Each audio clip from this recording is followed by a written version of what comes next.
The difference between cleaning and sanitizing.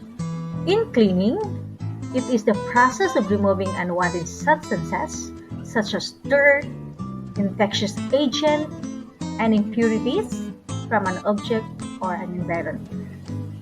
It is often achieved with detergent, water, and agitation with the visible dirt and detergent, then rinsed and removed with clean water.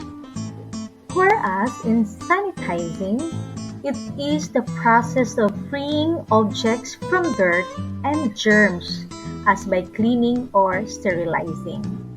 It destroys disease-causing organisms present on equipments or utensils.